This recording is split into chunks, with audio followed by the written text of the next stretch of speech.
चीन में इसी तरह से हालात बेहद खराब होते चले जा रहे हैं कोरोना की वजह से, और इसीलिए भारतीयों को अवेयर होने की जरूरत है। अगले 20 से 35 दिन हर भारतीयों के लिए बहुत महत्वपूर्ण है। कोरोना से जुड़ी ये बेहद अहम खबर है। सूत्रों के हवाले से खबर आ रही है कि आने वाले 20 से 35 दिन कोरोना के लिहाज से हर हिंदुस्तानी के लिए बहुत इंपॉर्टेंट है, क्योंकि अभी भी अवेयरनेस की कमी है। जो हम देख सकते हैं भीड़ भाड़ वाले इलाकों में जो लोग जागरूक हैं सिर्फ वही मास्क का इस्तेमाल कर रहे हैं, ज्यादातर लोग अभी भी मास्क नहीं लगाए हुए हैं, और इसीलिए भी आगे आने वाले 20 से 35 दिन बहुत इंपॉर्टेंट होंगे।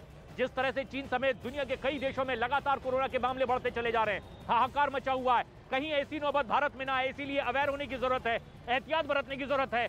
कुछ लोग अभी भी हमें दिखाई देते हैं जो इस बात से सजग है, उन्होंने मास्क लगाया हुआ है, लेकिन कई लोग ऐसे हैं जो अभी भी सचेत नहीं है। कई लोग। डॉक्टर एम के अरोड़ा इस वक्त हमारे साथ सीधे हमसे जुड़े रहे हैं फोन लाइन पर।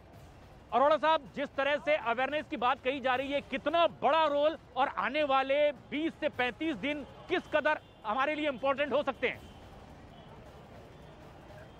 मैं यहाँ पर पहली बात तो ये है कि घबराने और आतंकित होने की जरूरत नहीं है। अगर हम जो कोरोना उपयुक्त व्यवहार बनाए रखते हैं, जिसने हमें अभी 3 साल से बचा के रखा है, खासतौर पे पिछले 1 साल में, और दूसरी चीज जो बहुत ही महत्वपूर्ण है कि जिसने प्रिकॉशन डोज या एहतियातन डोज अभी नहीं ली है, वो कृपा करके जाएं और एहतियातन डोज ले लें।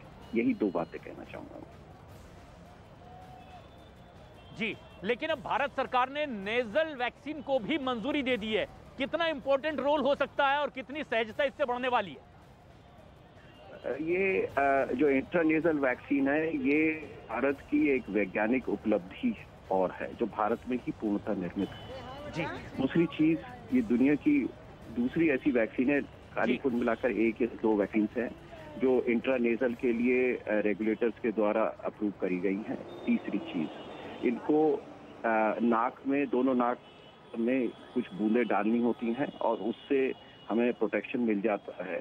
वायरस हमारी सांस की नली और नाक और मुंह के थ्रू जाता है, तो उस रास्ते में ये रुकावट पैदा करता है, यानी कि उसमें हमारी प्रतिरक्षा के विशेष जो गुण होते हैं वो नेजल वैक्सीन से ज्यादा होते हैं। तो ये एक हमारे पास जो शस्त्र है कोविड से लड़ने का, उसमें एक और जुड़ गया है।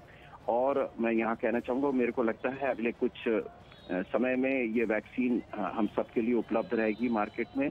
और साथ में जो प्रिकॉशन डोज दूसरी है, कार्बोवैक्स इस समय अवेलेबल है, तो जिसको जो भी वो ये एहतियातन डोज जरूर ले ले। और उसके अलावा जैसे कि बताया, कोरोना अप्रोप्रिएट बिहेवियर को फॉलो करते रहना हमारे लिए अत्यंत आवश्यक है, क्योंकि कोविड अभी कहीं गया नहीं है। अरोड़ा साहब, ये बहुत बहुत अहम बात आप कह रहे हैं कि हमें एक अच्छे सजग हिंदुस्तानी होने का परिचय देना है। जिस तरह से भीड़ भाड़ वाले इलाकों में अभी हम देखते हैं, जो लोग सजग हैं वो लोग तो मास्क का इस्तेमाल कर रहे हैं, लेकिन इतनी जानकारी होने के बावजूद कई लोग अभी भी बेपरवाही से बगैर मास्क के घूम रहे हैं, और ये हमारे लिए नुकसानदायक हो सकता है। लेकिन डॉक्टर अरोड़ा, जिस तरह से एक बेहद अहम और बड़ी खबर ये आ रही है, ट्रेंड अब तक का ये रहा है कि चीन के बाद ये जापान, ब्राजील, अमेरिका या दूसरे देशों के बाद में ही फैलता हुआ, और भारत में इसका नंबर इसके बाद आता है। क्या अब हम एकदम एज पर हैं, इन देशों में ये कोरोना फैल रहा है और हमें अब सचेत होने की बिल्कुल अब जरूरत आन पड़ी है? नहीं, आन पड़ी नहीं है, हम हमेशा से सजग रहे हैं।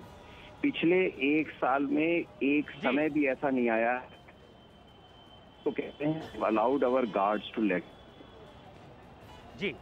ये है। और डॉक्टर अरोड़ा, शुक्रिया आपका। लेकिन इस वक्त एक और बेहद बेहद अहम खबर आ रही है हमारी सहयोगी पूजा के पास, इस वक्त की कोरोना से जुड़ी बेहद अहम खबर। पूजा। बिल्कुल प्रशांत, बड़ी खबर कोरोना को लेकर ही है कि कोरोना पर जो सरकार है वो आपको बता दें कि मॉक ड्रिल का आयोजन करने जा रही है। मंगलवार को पूरे देश में मॉक ड्रिल का आयोजन किया जाएगा। मॉक ड्रिल कोरोना की तैयारियों को लेकर की जाएगी, और ये अपने आप में बड़ी खबर हो जाती है, क्योंकि जैसा कि आप बता रहे थे कि अगले 25 से 35 दिन जो है वो बेहद अहम होने वाले हैं भारत के लिए, क्योंकि हमने हमेशा देखा है कि पहले चीन में कोरोना की रफ्तार बढ़ती है, उसके बाद बाकी देशों पर इसका असर होता है। और ऐसे मंगलवार का दिन बेहद अहम है कोरोना पर लोगों को अवेयर करने के लिए। पूरे देश में एक साथ मॉक ड्रिल का आयोजन होगा। राज्य सरकारों को भी इसके लिए कहा गया है और खुद स्वास्थ्य मंत्री मनसुख मांडविया जो है वो जाकर अस्पतालों में मॉक ड्रिल का जायजा लेंगे। तो किस तरीके से कोरोना से निपटने के लिए भारत सरकार सजग दिखाई दे रही है, तैयारियां चल रही है। जो नेजल वैक्सीन है उसको भी मंजूरी दे दी गई है। इसके अलावा राज्य सरकारों को तमाम निर्देश दिए गए हैं और लोगों से भी अपील की गई है कि आप खुद मास्क लगाएं,